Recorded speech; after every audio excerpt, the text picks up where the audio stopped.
Ito na ang pinakahihintay ng tropa.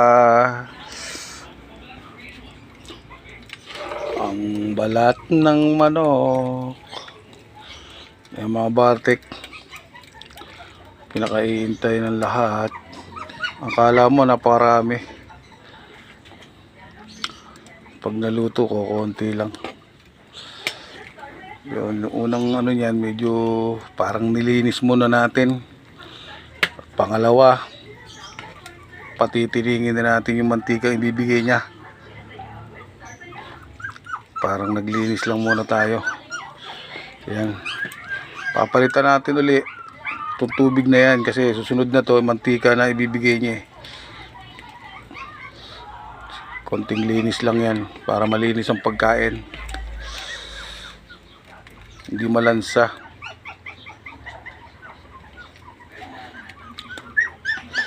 Yan. Para walang lansa. Sampakulo, tapos sunod yung mantika na niya ang magluluto sarili niyang balat. Yan, oh. Dami rin pala pagka hilaw pa. Pero pagka naluto, talagang konti lang siya. Maraming salamat nga pala kay paring Onax na nagbigay at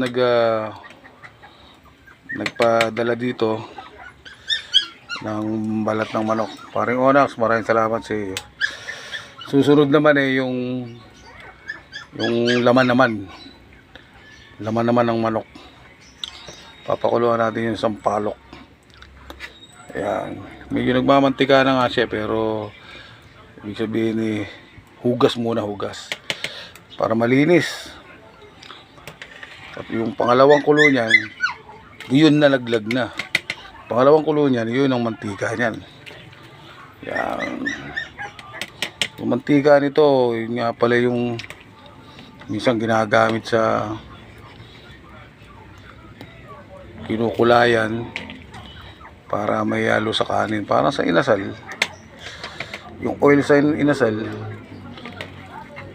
parang gano'n. Yun. At tayo papalit na ng tubig. Kaya marami siya kasi kailangan ko ng kulo muna para malinis. Okay. At ito na nga yung pangalawang tubig, mga kabartek. Dito na natin siya pagmamantikain. Yan. Diyan na natin siya pagmamantikain. Lumabas yung kanyang mantika. At diyan na natin siya tatakpan. Pero timplado na yan, mga kabartek, mga kaibigan. Pero pagkahango niya, meron pa tayong ilalagay dyan na pang pasarap. Takpan muna natin, mga kabartek. At nang maganda maging kulo, ayun. At magmantika siya ng maayos. Alright. Okay. Iyak na iyak yung ating mga sikiting dun. Iniwalay ko na yung mga tuta dahil medyo ngayayat na yung nanay sa kahihigop nitong tatlo na to. Ayan. Iniwalay na sila para kumakain na rin lang. Ayun, at may sarili na silang pagkain. Yun, para tumaba naman tong si Crystal.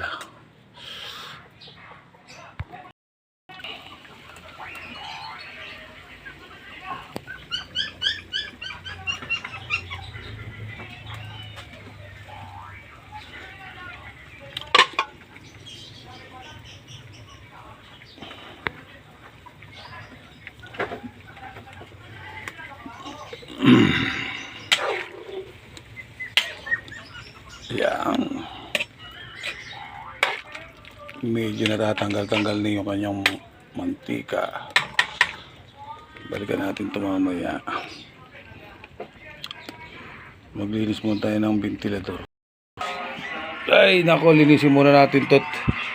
Medyo hindi na makahinga kanyang hangin. Yun lang. Meron pala siyang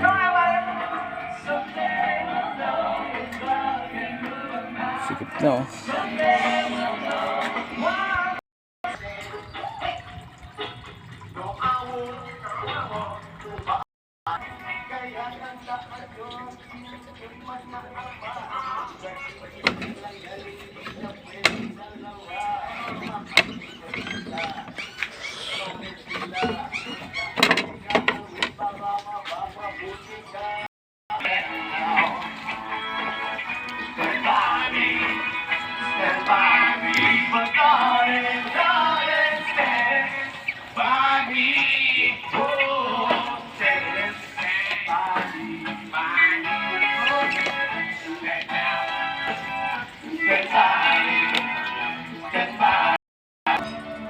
Oh, yan na, kabartek. Malinis na siya. Saglit na saglit lang. Di po ba? Oh, ayan. Nakakahinga-hinga na siguro siya. Oh. Palakas nga naman. Nagbabatog ang hangin. Parang si Rod Tabarro. Kak. Lupet. Oh, hindi siya makahinga kanina eh. Di ba, saglit na saglit lang paglinis ng ano. Di ba? Oh, tingin eh maliwalas. Ang daming buhok sa loob. Tsaka yung mga plastic na nahigop niya. Okay. Malamig-lamig na yan ng konti. Katulad ng nakakaraang araw eh, hindi nalilinis. Talagang ang ventilador ni minsan hindi nakakatamaran. Totoo yan. Okay. At balikan natin yung ating pinakukuluan. Marami pa tayong lulutuin kasi meron tayong iihawin pa na order.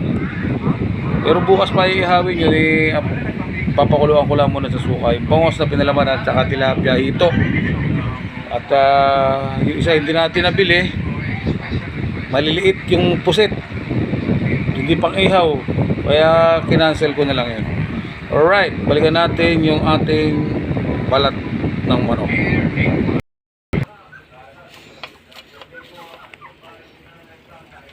Oh, mamantika na. Ayan na po. Ayan na, kulay orange na mga kabartek. Pero matagal-tagal pa to. Maghihiwa muna tayo ng tokwa at hanguin natin ito mamaya.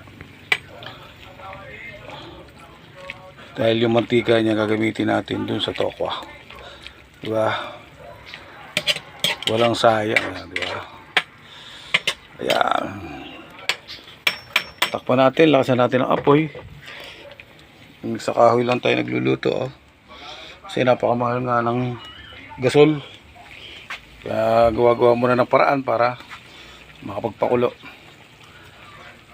Mabigat din kapag yung malakas mo kaubos ng gasol. Ayan, maganda rin apoy. Takpan muna natin.